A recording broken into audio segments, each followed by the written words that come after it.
आज का जो विषय है वो बुद्ध पूर्णिमा समण संस्कृति का उत्सव क्यों है। तो समण संस्कृति बुद्ध से भी पहले की सभ्यता है, संस्कृति है। बुद्ध के आने से उस समण संस्कृति को और बल मिला और नवीनता और वैज्ञानिकता प्राप्त हुई। बुद्ध का जन्म केवल एक उत्सव के रूप में नहीं है, बल्कि ये उस विचारधारा की विजय है जिसमें समानता, तर्क और मानवीय गरिमा को सर्वोच्च स्थान प्राप्त होता है। समण संस्कृति, जैसा कि हम जानते हैं कि समण संस्कृति का जो मूल आधार है वो समानता है।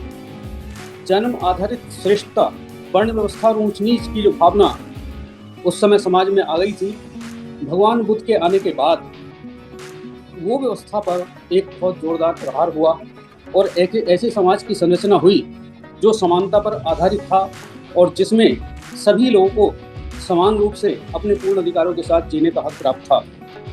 इसके अलावा आडंबर, अलौकिक शक्तियां और जो कर्मकांड उस समय समाज में व्याप्त थे, भगवान बुद्ध के आने से, उनके ज्ञान प्राप्ति के बाद जब अत्तदीपोभव की एक जो उद्घोष है वो आया, उस उद्घोष ने सारी चीज़ें परिवर्तित कर दी और लोगों ने प्रज्ञा का इस्तेमाल किया और इस सिद्धांत की पहले जानो और फिर मानो, उसने पूरी जो तस्वीर थी उसको बदल कर ही रख दिया। जब भी हम कभी किसी ऐसी स्थिति से निकलना चाहते हैं जहाँ भ्रम है, जहाँ पर संदेह है, जहाँ पर तनक भी इस तरीके की स्थिति है कि वहाँ हम भटक रहे हैं, तो पहले जानो और फिर मानो, यही सिद्धांत सबसे उत्तम सिद्धांत होता है। बुद्ध के जीवन की जो 3 महत्वपूर्ण घटनाएं हैं, जन्म, ज्ञान प्राप्ति और महापरिनिर्वाण, वो तीनों एक ही दिन पढ़ना भी अपने आप में एक बहुत अलौकिक, एक विलक्षण घटना है। और ये ऐसी घटना है जिससे पता चलता है कि साधारण मनुष्य भी अगर चाहे तो अपनी साधना और श्रम से इसी जीवन के अंदर पूर्णता को प्राप्त कर सकता है। भगवान बुद्ध ने बड़े कठिन परिस्थितियों में ज्ञान प्राप्ति और उसके बाद उसका प्रचार, मेरा बड़ा सौभाग्य रहा कि मैं अपनी सरकारी सेवा के दौरान लगभग सारे स्थानों को देखा, उनका विजिट किया, जहाँ जहाँ भी भगवान बुद्ध का संबंध रहा। राजगृह में रहते हुए, सारनाथ, बनारस में रहते हुए उन जगहों को विजिट करने का मौका मिला, लुम्बिनी को विजिट करने का मौका मिला और उसके अलावा कुशीनगर, इस जगह सभी जगह जाने का मौका मिला।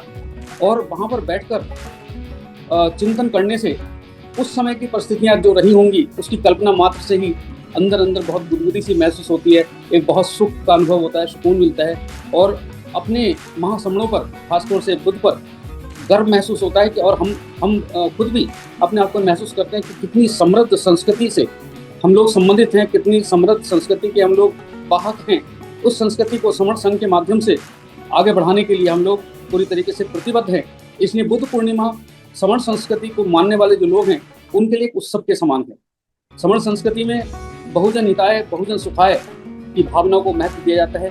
बुद्ध ने प्रेम, शांति, करुणा, दया, प्रज्ञा और शील का जो मार्ग हमें दिया है, वह समण संस्कृति की एक बड़ी सशक्त और एक अमूल्य निधि है। समण संस्कृति ने समाज के सभी वंचित वर्गों को ज्ञान और मानवीय स्तर पर समान अधिकार देने का काम किया।